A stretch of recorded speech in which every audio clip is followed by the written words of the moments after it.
الحمد لله رب العالمين الصلاة والسلام على خاتم النبيين وعلى آله وصحبه أجمعين أما بعد فأعوذ بالله من الشيطان الرجيم بسم الله الرحمن الرحيم قال الله تعالى في سورة يونس هو الذي يسيركم في البر والبحر حتى إذا كنتم في الفلك وجرين بهم بريح طيبة وفرحوا بها جاءتها ريح عاصف وجاءهم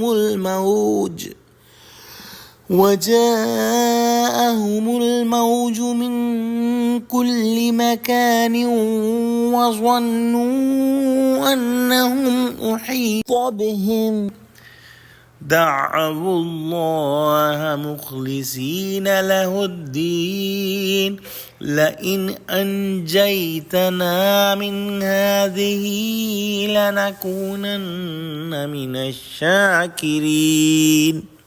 ترجمہ: وہی تو ہے جو تم کو جنگل اور دریا میں چلنے پھرنے اور سیر کرنے کی توفیق دیتا ہے، یہاں تک کہ جب تم کشتیوں میں سوار ہوتے اور کشتیاں پاکیزہ ہوا کے نرم نرم جھونکوں سے سواروں کو لے کر چلنے لگتی ہیں اور وہ ان سے خوش ہوتے ہیں تو ناگہاں زناٹے کی ہوا چل پڑتی ہے اور لہریں ہر طرف سے ان پر جوش مارتی ہوئی آنے لگتی ہیں اور وہ خیال کرتے ہیں کہ اب تو لہروں میں گر گئے، تو اس وقت خالص خدا ہی کی عبادت کر کے اس سے دعا مانگنے لگتے ہیں کہ اے خدا اگر تو ہم کو اس سے نجات بخشے تو ہم تیرے بہت ہی شکر گزار ہوں گے۔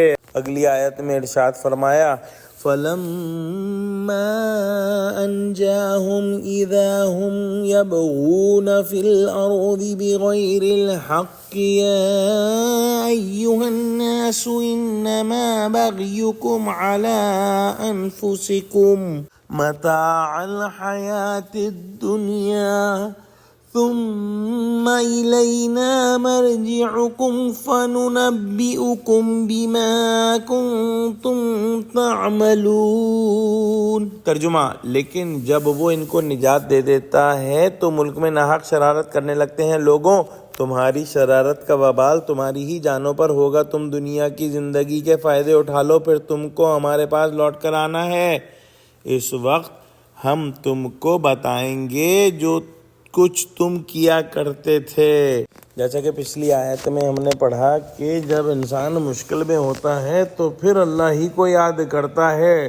اس کی ایک مثال یہ ہے کہ جب سمندر کے اندر لوگ جہاز میں سفر کر رہے ہوتے ہیں اور خوشگوار اور موافق ہوا چل رہی ہوتی ہے، مسافر ہنستے کھیلتے آرام سے چلے جا رہے تھے کہ یکایک ایک زور کا طوفانی جھکڑ چلنے لگتا ہے اور چاروں طرف سے پانی کے پہاڑ اٹھ کر کشتی یا جہاز سے ٹکرانے لگتے ہیں۔ جب سمجھ لیتے ہیں کہ ہر طرف سے موت کے منہ میں گر گئے، بھاگنے نکلنے کی کوئی سبیل نہیں، تو سارے فرضی معبودوں کو چھوڑ کر خدا واحد کو پکارنے لگے جو اصل فطرت انسانی کا تقاضا تھا۔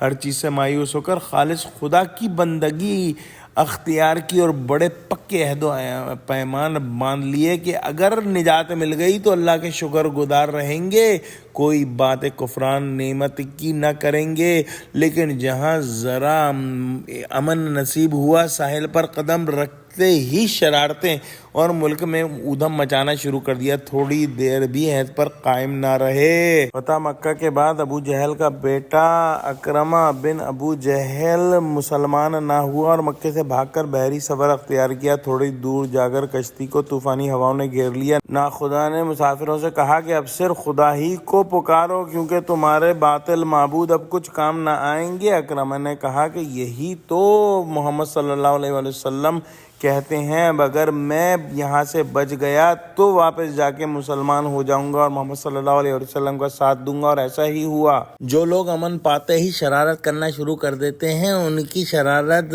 کا وبال انہی پر پڑے گا، کیونکہ آخرکار اللہ سبحانہ وتعالیٰ کے پاس لوٹنا ہے اور پھر جواب دینا ہے۔ اللہ ہم کو ہدایت دے، آمین۔ وآخر دعوانا الحمدللہ رب العالمین، والسلام علیکم ورحمۃ اللہ وبرکاتہ۔